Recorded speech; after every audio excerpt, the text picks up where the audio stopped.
وہ لمحہ جب چھوٹا سا بچہ جس کی آنکھوں میں نور نبوت جھلک رہا تھا اپنی ماں کے پہلو میں سفر کر رہا تھا، اچانک قسمت نے ایسی کروٹ لی کہ وہی بچہ مکہ کی سنسان راہوں میں یتیم سے دوہرا یتیم بن گیا۔ نہ ماں رہی نہ باپ، اور پھر کچھ ہی عرصے بعد دادا کا سایہ بھی اٹھ گیا۔ یہ وہ دردناک باب ہے جہاں زمین بھی رو پڑی تھی، آسمان بھی خاموش تھا، اور رحمت عالم صلی اللہ علیہ وسلم کے ننھے دل پر غم کے پہاڑ ٹوٹ پڑے تھے۔ یہ سیرت النبی صلی اللہ علیہ وسلم کے سفر کا وہ باب ہے جو ہر مومن کے دل کو نم کر دیتا ہے، جہاں پیار، قربانی اور صبر کی وہ کہانیاں ہیں جنہیں سن کر آنکھیں خود بخود بھر آتی ہیں۔ آج ہم بات کریں گے اس وقت کی جب رحمت للعالمین صلی اللہ علیہ وسلم ابھی بچپن میں تھے، ماں کی گود میں، امن اور پیار کے سائے میں، لیکن قسمت نے ایک ایک کر کے سب سہارے چھین لیے۔ پھر وہ وقت آیا جب دادا عبد المطلب بھی رخصت ہوئے اور یتیمی کے زخم ابھی بھرے بھی نہ تھے کہ مکہ کی گلیوں نے ان کے لیے نئے امتحان تیار کر رکھے تھے۔ اور جب وہ بڑے ہوئے، نبوت ملی، تو وہی دل جو بچپن میں ماں کے بچھڑنے پر تڑپا تھا، طائف میں پتھروں کے زخم بھی صبر اور رحمت سے برداشت کر گیا۔ یہ کہانی ہے صبر، محبت اور انسانیت کی وہ مثال جو صرف محمد صلی اللہ علیہ وسلم کی زندگی میں نظر آتی ہے۔ نبوت کا 10واں سال، وہ سال جسے تاریخ نے ہمیشہ کے لیے عام الحزن یعنی غم کا سال کے نام سے یاد رکھا۔ اسی سال ہمارے محبوب نبی صلی اللہ علیہ وسلم کے 2 عظیم سہارے یکے بعد دیگر دنیا سے رخصت ہو گئے۔ ایک طرف وہ چچا حضرت ابو طالب رضی اللہ تعالیٰ عنہ، جن کی پناہ میں نبی کریم صلی اللہ علیہ وسلم نے بچپن سے جوانی تک امن پایا، جن کی زبان سے ہمیشہ یہی نکلتا تھا، محمد میرا خون ہے، کوئی ان پر ہاتھ نہیں اٹھا سکتا۔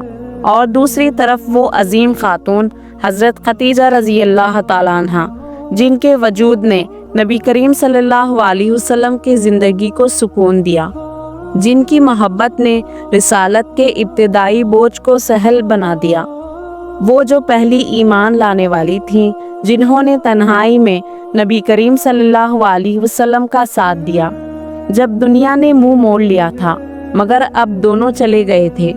ایک کے جانے سے محبت کا سہارا اٹھ گیا، دوسرے کے جانے سے حفاظت کی دیوار گر گئی۔ نبی صلی اللہ علیہ وسلم کے دل پر غم کے ایسے بادل چھا گئے کہ مکہ کی گلیاں بھی دشمن لگنے لگیں، اور ان غموں پر ستم یہ کہ مکہ کے کفار نے اپنے ظلم اور گستاخی میں پہلے سے بڑھ کر اضافہ کر دیا۔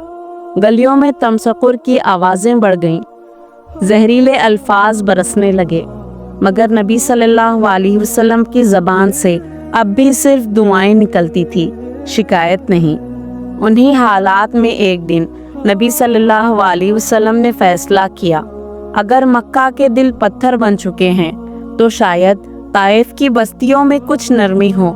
ان کا دل کہتا تھا شاید وہاں کے لوگ ہدایت کو پہچان لیں گے، شاید وہ اسلام کی آواز کو دل سے سنیں گے، شاید وہ مظلوم کے ہمدرد بن جائیں گے۔ یوں نبوت کے 10 سال بعد شوال کے مہینے میں نبی صلی اللہ علیہ وسلم نے طائف کا سفر شروع کیا۔ یہ کوئی شاہانہ سفر نہ تھا، بلکہ ایک سادہ سا سفر محبت، جس میں حضور اکرم صلی اللہ علیہ وسلم کے ساتھ آپ کے آزاد کردہ محبوب غلام حضرت زید بن حارثہ رضی اللہ تعالیٰ عنہ بھی تھے۔ حضرت زید وہ تھے جنہیں نبی کریم صلی اللہ علیہ وسلم نے غلامی سے آزاد کیا، مگر اپنی محبت سے ہمیشہ کا رشتہ باندھ لیا۔ وہ نبی صلی اللہ علیہ وسلم کے دائیں جانب چلتے، کبھی آگے بڑھ کر ریت کے طوفان کو روکنے کی کوشش کرتے، اور کبھی چپکے سے اپنے آقا کے چہرے کی تھکن دیکھ کر دل ہی دل میں دعا کرتے، اے اللہ اپنے حبیب کو راحت دے، اپنے محبوب کو نصرت عطا فرما۔ اس طرح ایک نبی رحمت صلی اللہ علیہ وسلم غم کے اندھیروں سے نکل کر امید کی روشنی کی طرف روانہ ہوئے۔ جب نبی صلی اللہ علیہ وسلم جب اس شہر میں داخل ہوئے تو دل میں صرف ایک امید تھی، شاید یہاں کے دل ابھی سخت نہیں ہوئے ہوں گے، شاید یہاں کوئی ایک چہرہ مسکرا کر لبیک کہہ دے۔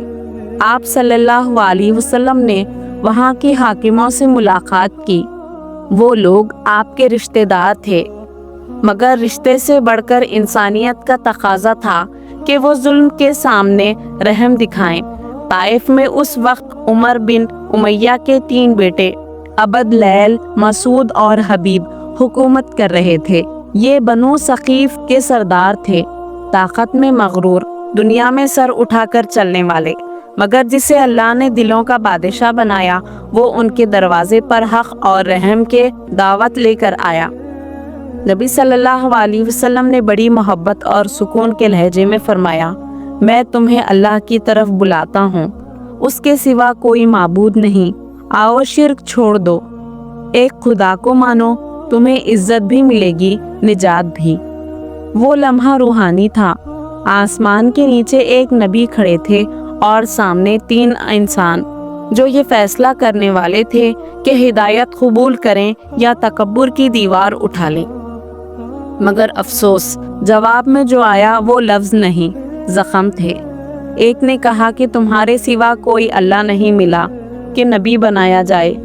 دوسرے نے غرور سے کہا کہ کعبہ کی توہین یہ ہے کہ تم جیسے کو نبی کہا جائے، اور تیسرے نے کہا کہ میں تم سے بات ہی کیوں کروں، اگر تم سچے ہو تو تم سے بات کرنا گستاخی ہے، اور اگر جھوٹے ہو تو تم بات کے لائق نہیں۔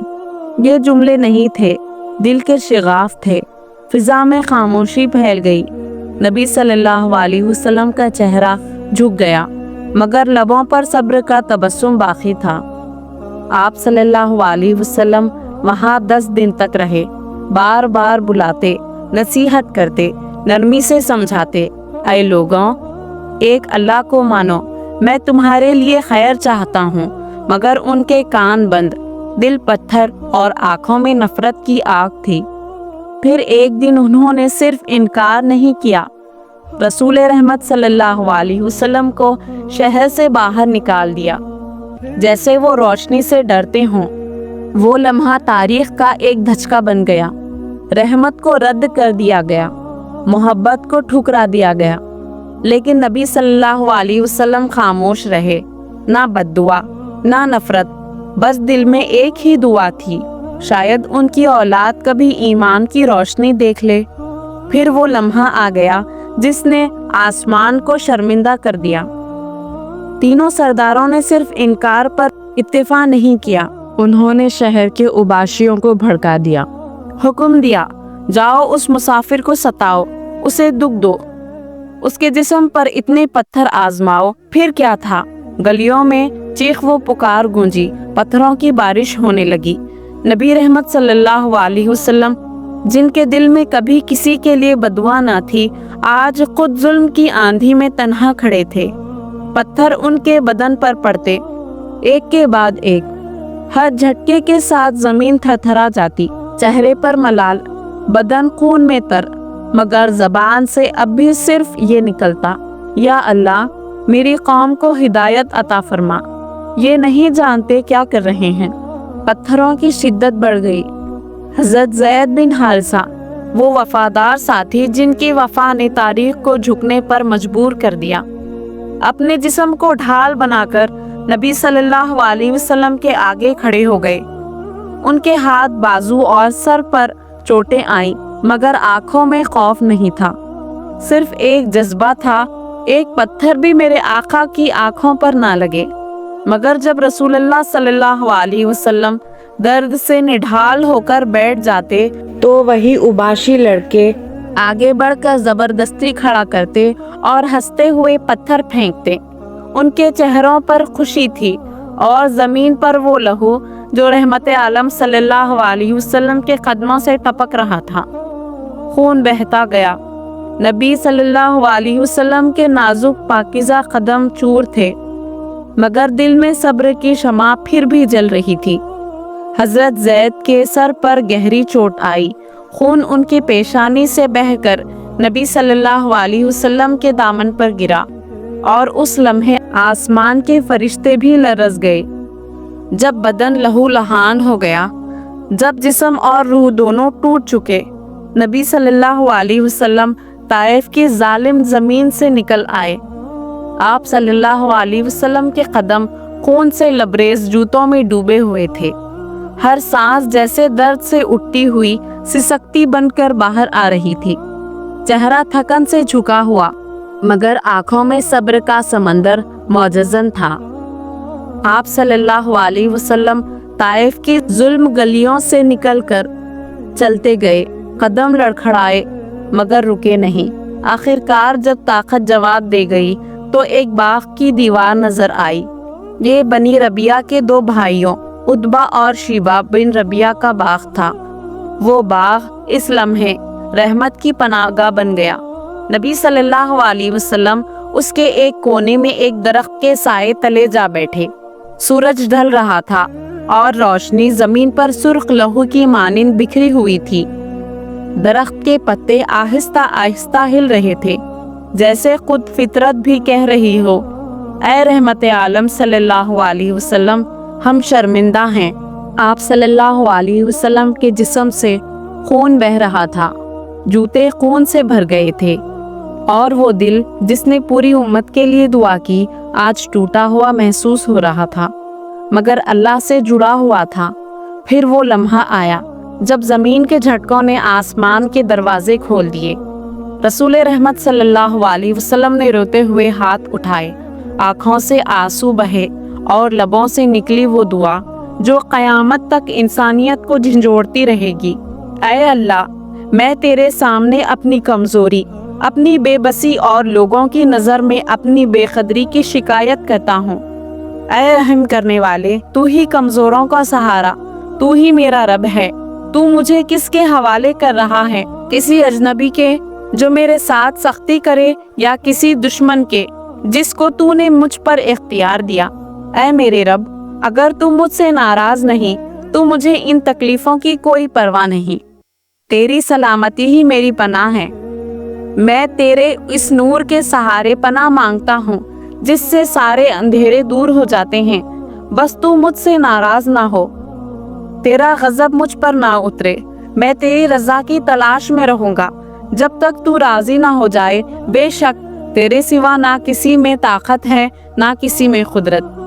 ये अल्फाज जब फिजा में गूंजे तो ऐसा महसूस हुआ कि पूरा बाग रुक गया। हवा थम गई, पत्ते साकत हो गए, रोशनी झुक गई। रहमत का पिरहन अपने रब के सामने सजदे में था। ये दुआ सिर्फ अल्फाज ना थी, ये इंसानियत का सबसे खूबसूरत सजदा था। ऐसा सजदा जिसने दुख को इबादत बना दिया और सब्र को मोहब्बत का मेयार करार दे दिया। उसी पल में जब दर्द और आजिज़ी ने जमीन को हिला दिया था, आसमान ने जवाब भेजा। एक नर्म सी छाँव बादल की मानिंद नमूदार हुई और हजरत जिब्राइल अलैहिस्सलाम के कदम जमीन पर पड़े।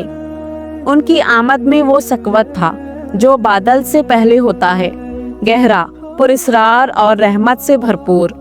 जिब्राइल अलैहिस्सलाम आंखों में आसमान का पैगाम लिए हाजिर हुए और अर्ज किया कि अल्लाह ने कहा है कि मैं आपके पास पहाड़ों का फरिश्ता भेज दूं जो दोनों पहाड़ उठाकर ताइफ वालों पर गिरा दे, उनका नामो निशान मिटा दे।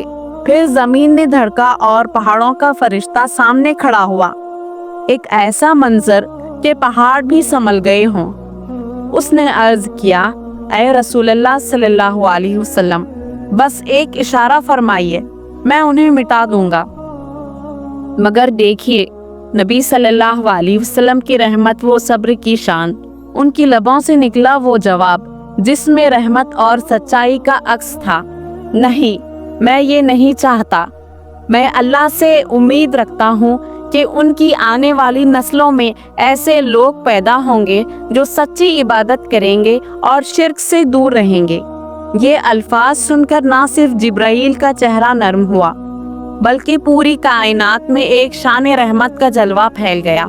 वो लम्हा साबित कर गया कि हमारे नबी सल्लल्लाहु अलैहि वसल्लम की फितरत नफरत और इंतकाम से दूर थी। ان کی نگاہ محبت، معافی اور مستقبل کی امید سے بھری ہوئی تھی۔ اس باغ میں عتبہ اور شیبہ خود موجود تھے۔ وہ منظر ان کی آنکھوں کے سامنے تھا۔ ایک مرد جسے لوگ پتھروں سے لہو لہان کر کے آئے تھے، اب ایک درخت کے سائے تلے بیٹھا ہے۔ اس کا چہرہ زخموں سے بھرا، جسم خون میں تر، مگر نگاہوں میں صبر کی روشنی قائم ہے۔ عتبہ اور شیبہ نے ایک دوسرے کی طرف دیکھا۔ دونوں کے دلوں میں اچانک ایک نرم سا احساس جاگ اٹھا۔ یہ شخص چھوٹا نہیں ہو سکتا۔ ان کی رگوں میں انسانیت جاگ اٹھی اور رشتہ داری کا خون پکار اٹھا۔ عتبہ نے اپنے غلام عداس کو آواز دی کہ ایک تھال میں تازہ انگور لے جا کر اس شخص کے پاس رکھ دو اور کہو کچھ کھا لو۔ عداس، جو نینوا کا ایک عیسائی غلام تھا، خاموشی سے وہ تھال لے کر آیا۔ جب اس نے انگور حضور صلی اللہ علیہ وسلم کے سامنے رکھے تو نبی کریم صلی اللہ علیہ وسلم نے مسکرا کر فرمایا، بسم اللہ۔ یہ دو الفاظ جیسے فضا میں بجلی سی دوڑ گئی۔ عداس چونک اٹھا، آنکھوں میں حیرت تھی۔ وہ بولا، اللہ کی قسم، اس شہر کے لوگ بسم اللہ نہیں کہتے۔ نبی صلی اللہ علیہ وسلم نے محبت سے پوچھا، تم کہاں کے رہنے والے ہو اور تمہارا مذہب کیا ہے؟ عداس نے ادب سے کہا، میں نینوا کا رہنے والا ہوں اور مذہب سے عیسائی۔ نبی صلی اللہ علیہ وسلم کے چہرے پر مسکان پھیل گئی، جیسے کوئی پرانی روشنی پھر سے زندہ ہو گئی ہو۔ پھر جب نبی کریم صلی اللہ علیہ وسلم نے یونس علیہ السلام کا ذکر کیا کہ وہ ان کے بھائی ہیں، عداس کی روح پر ایک اثر ہوا۔ آنکھوں سے آنسو بہنے لگے۔ وہ آگے بڑھ کر نبی صلی اللہ علیہ وسلم کے ہاتھ، پاؤں اور پیشانی کو چوم کر لرزتی آواز میں اقرار کرنے لگا، میں گواہی دیتا ہوں کہ اللہ کے سوا کوئی معبود نہیں اور محمد صلی اللہ علیہ وسلم اللہ کے بندے اور رسول ہیں۔ اس پل پر ایک غلام آزاد ہوا۔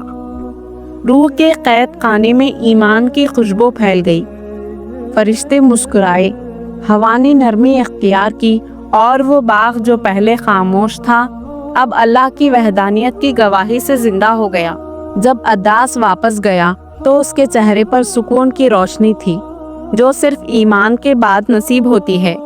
اس کے ہاتھوں پر نبی صلی اللہ علیہ وسلم کے لمس کی گرمی باقی تھی اور آنکھوں سے بہتے آنسوؤں میں عجیب سکون تھا، جیسے روح نے اپنا راستہ پا لیا ہو۔ مگر جب عتبہ اور شیبہ نے اسے واپس آتے دیکھا تو ان کے چہرے سخت ہو گئے۔ غصے میں انہوں نے کہا، عداس، کیا تم نے اس کے ہاتھوں، پیروں اور ماتھے کو چوم لیا؟ ہوش میں آ، نہ وہ تیری دین سے پھرا دے۔ مگر عداس کی خاموشی سب کہہ گئی۔ اب زنجیریں صرف جسم پر تھی، روح پر نہیں۔ کچھ دن بعد رسول رحمت صلی اللہ علیہ وسلم نخلا نامی مقام پر قیام فرما کر نماز میں مشغول تھے۔ رات گہری تھی، ہوا میں سکوت تھا اور نبی صلی اللہ علیہ وسلم تلاوت میں محو تھے۔ یہ آواز صرف زمین تک محدود نہ رہی بلکہ آسمان و غیب تک پہنچی۔ نصیبین قبیلے کے جنات کا ایک قافلہ وہاں سے گزرا۔ جب انہوں نے قرآن کی آیات سنی تو رک گئے۔ پہلے حیرت، پھر خاموشی، آنکھوں سے نور برسنے لگا اور وہ سب سجدے میں گر پڑے۔ ان کے دل ایمان کے نور سے منور ہوئے اور فوراً ہی وہ ایمان لے آئے۔ پھر وہی جنات اپنی قوم میں واپس گئے اور سب کو پکارا، ہم نے ایک عجیب اور غریب کتاب سنی ہے جو حق کی طرف بلاتی ہے، سو اس پر ایمان لاؤ۔ بعد میں اللہ تعالیٰ نے اس واقعے کو سورۃ الحقاف میں محفوظ کیا تاکہ دنیا جان لے کہ رحمت محمدی صلی اللہ علیہ وسلم کا اثر صرف انسانوں پر ہی نہیں بلکہ جنات اور فرشتوں کے دلوں میں بھی اتر گیا۔ غروب آفتاب کا وقت تھا۔ نبی صلی اللہ علیہ وسلم نے ریت اور خون کے ساتھ ایک تاریخ رقم کر دی تھی۔ اب سفر کی سمت مکہ تھی، وہی شہر جہاں سے نکالا گیا تھا، وہی لوگ جنہوں نے پتھر برسائے تھے، مگر دل میں کوئی انتقام نہ تھا، صرف اللہ پر یقین تھا۔ راستے میں حضرت زید بن حارثہ نے نرمی سے دریافت کیا، یا رسول اللہ صلی اللہ علیہ وسلم، آپ مکہ میں کیسے داخل ہوں گے؟ وہی لوگ تو ہیں جنہوں نے آپ کو نکالا تھا۔ नबी सल्लल्लाहु अलैहि वसल्लम के चेहरे पर मुस्कुराहट उभरी सी थी। आप सल्लल्लाहु अलैहि वसल्लम ने फरमाया, अल्लाह ज़रूर कोई रास्ता बना देगा। वो अपने दीन का हाफिज है और अपने नबी का मददगार है। ये अल्फाज ईमान के काफिले को ताजगी बख्श गए। जब आप सल्लल्लाहु अलैहि वसल्लम गारे हिरा के करीब पहुंचे तो दिल में सवाल था, कौन होगा जो पनाह देगा। पहले आप सल्लल्लाहु अलैहि वसल्लम ने अखनस बिन शरीक को पैगाम भेजा कि क्या तुम मुझे मक्का में पनाह दोगे, मगर जवाब में अफसोस की एक ठंडी आह आई। अफसोस, मैं आपकी मदद नहीं कर सकता। ये इनकार एक बार फिर दिल पर चोट था, मगर नबी सल्लल्लाहु अलैहि वसल्लम से कोई शिकायत ना निकली। फिर आप सल्लल्लाहु अलैहि वसल्लम ने पैगाम भेजा मतम बिन अदी को, और वो लम्हा था जब इंसानियत फिर से जाग उठी। मतम बिन अदी ने खुशी खुशी कहा, हाँ, मैं मोहम्मद सल्लल्लाहु अलैहि वसल्लम को अपनी पनाह में लेता हूँ। उन्होंने अपने बेटों और कबीले के बहादुरों को बुलाया, सबको हथियार उठाए और मक्का के दरवाजे पर आकर सरों से ऐलान किया, ऐ मक्का वालों, सुन लो, मैंने मोहम्मद सल्लल्लाहु अलैहि वसल्लम को अपनी पनाह में लिया है। अब कोई भी उनके साथ किसी किस्म की छेड़छाड़ ना करे। ये अल्फाज हवा में गूंजे तो जुल्म की आवाजें दम तोड़ती नजर आईं। फिर मतम ने खुद ऊंट पर सवार होकर नबी सल्लल्लाहु अलैहि वसल्लम को साथ लेकर हरम शरीफ की तरफ रवाना किया। जब नबी सल्लल्लाहु अलैहि वसल्लम काबा में दाखिल हुए तो फिजा में एक अजीब सुकून था। आप सल्लल्लाहु अलैहि वसल्लम ने हजरे अस्वद को चूमा, तवाफ किया और 2 रकात नमाज अदा की। मतम और उसके बेटे चारों तरफ पहरा दे रहे थे। तलवारें निकली थी मगर निगाहों में एहतराम था। उनके चेहरों पर ईमान नहीं था मगर इंसानियत थी। उसी दिन इंसानियत की वो खुशबू उन्हें भी छू गई। नबी सल्लल्लाहु अलैहि वसल्लम अपने घर वापस लौटे। जख्म ताज़ा थे मगर दिल मुतमईन था, क्योंकि अल्लाह ने हर जहालत को उजरत में बदल दिया। नबी सल्लल्लाहु अलैहि वसल्लम ने मतम बिन अदी के उस एहसान को जिंदगी भर नहीं भुलाया। ये वही नबी थे जो दुश्मन के जुल्म को भी भुला देते थे मगर खैर के एहसान को हमेशा याद रखते थे। यही थे रहमतुल लिल आलमीन सल्लल्लाहु अलैहि वसल्लम, जिनकी वफा, सब्र और अजमत ने पत्थरों की चोट को भी मोहब्बत के पैगाम में बदल दिया। उसके बाद हालात बदलने लगे। ओहद और बदर के बाद मुसलमान अल्लाह की रहमत से मजबूत हो गए। कुरैश और मक्का के मुशरिक में दिन ब दिन कमजोरी दिखाई देने लगी। उस मंजर को देखकर उनके बड़े सरदार आपस में बैठे और बोले कि हमें पूरी ताकत इस्तेमाल करनी चाहिए। मुसलमानों का नामो निशान मिटाना होगा। सब कबाइल इकट्ठे होकर मुसलमानों पर हमला करेंगे। फिर जनवरी 627 ईस्वी में सारे मुशरिक और कुफार कबाइल मिलकर मदीना पर हमले के लिए निकल पड़े। रेगिस्तान के रास्तों से गुजरते हुए कुछ देर आराम किया। ये खबर जब रसूलुल्लाह सल्लल्लाहु अलैहि वसल्लम तक पहुंची तो इन्होंने फौरन अपने तमाम सहाबा को बुलाया और कहा, एक तरफ अरब के सारे मुशरिक इकट्ठे हो गए हैं और दूसरी तरफ हम कुछ गिने चुने मुसलमान हैं। सहाबा के दिलों में बेयकीनी का समंदर था। इतनी बड़ी फौज, इतना बड़ा खतरा। मगर उस लम्हे एक आवाज़ आई। हज़रत सलमान फ़ारसी रज़ी अल्लाह ताला अन्हु ने कदम बढ़ाया और कहा, या रसूलल्लाह सल्लल्लाहु अलैहि वसल्लम, हमारे मदीना के 3 तरफ पहाड़ हैं, सिर्फ एक तरफ खुला रास्ता है। अगर हम वहाँ कंदक खोद दें तो दुश्मन सीधे हमारे ऊपर हमला नहीं कर सकेगा। नबी सल्लल्लाहु अलैहि वसल्लम ने मुख्तसर मगर पुरएतमाद अल्फाज में तस्लीम किया, सलमान, यही सबसे बेहतर तदबीर है। फिर अल्लाह के रसूल सल्लल्लाहु अलैहि वसल्लम ने फरमाया, ऐ मेरे साथियों, तुम सब अपने तरीके से काम में लग जाओ और यहाँ एक बड़ी खंदक खोदो ताकि काफिर मुशरिक सीधे मदीने पर हमला ना कर सकें। फिर अल्लाह की रहमत से सारे सहाबा ने मिलकर एक दफाई शाहकार पैदा किया। एक 4 किलोमीटर के करीब लंबा और चौड़ा खंदक, जिससे दुश्मन का मंसूबा नाकाम पड़ गया। खंदक की लड़ाई में कुफार मुशरिक बहुत ताकतवर लोग मुसलमानों के खिलाफ इकट्ठे हुए, मगर जब इन्होंने मदीना के दरवाजे पर वो अजीम खंदक देखा तो सब हैरान रह गए। उनमें से सबसे बड़े पहलवान उमरो बिन अब्दूद भी शामिल था, जिसे देखकर अरब के बड़े बड़े पहलवान भी डर जाते थे। जब वो वहां पहुंचे और देखा कि मदीना के दरवाजे पर एक बहुत बड़ा खंदक खोदा गया है, तो वो बोल उठा कि इतना बड़ा खंदक इतने थोड़े लोगों ने कैसे खोद लिया। फिर उसने दहाड़ कर कहा कि ये तो हमारी बेइज्जती के लिए किया गया है। मैं खंदक पार करके अंदर दाखिल हो जाऊंगा, अगर कोई मेरे साथ आना चाहे तो आए। उस गरज से सहाबा की आंखें नीची रह गईं। तब हजरत अली कर्रार हैदर रजी अल्लाह ताला अन्हु तीसरी बार सीना तान कर खड़े हुए और फरमाया, या रसूलल्लाह सल्लल्लाहु अलैहि वसल्लम, मुझे इजाज़त दीजिए, मैं उस जालिम का होंठ बंद कर दूंगा। रसूलल्लाह सल्लल्लाहु अलैहि वसल्लम ने पहले 2 मरतबा मना किया, मगर तीसरी बार जब अली रजी अल्लाह ताला अन्हु ने भरपूर अज़्म के साथ अर्ज़ किया तो रसूलल्लाह सल्लल्लाहु अलैहि वसल्लम ने इजाज़त दे दी और फरमाया, मैं ये ना सुनूंगा कि मेरा अली हार कर लौटा है।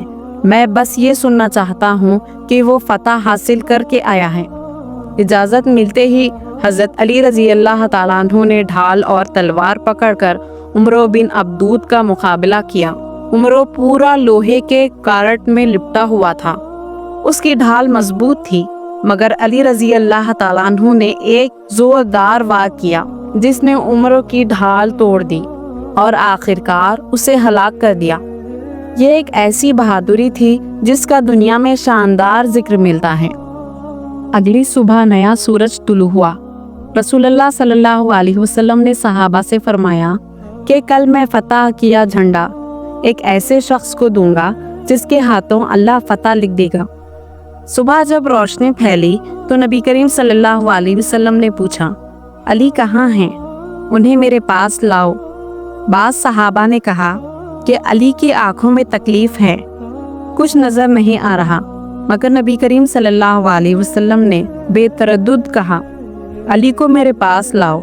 जब उन्हें लाया गया तो रसूलुल्लाह सल्लल्लाहु अलैहि वसल्लम ने अपनी मुबारक हथेलियां अली रजी अल्लाह ताला अन्हु की आंखों पर रखी और सुभान अल्लाह, एक लम्हे में वो आंखें रोशन हो गईं, जैसे किसी ने अंधेरा का पर्दा हटा दिया हो।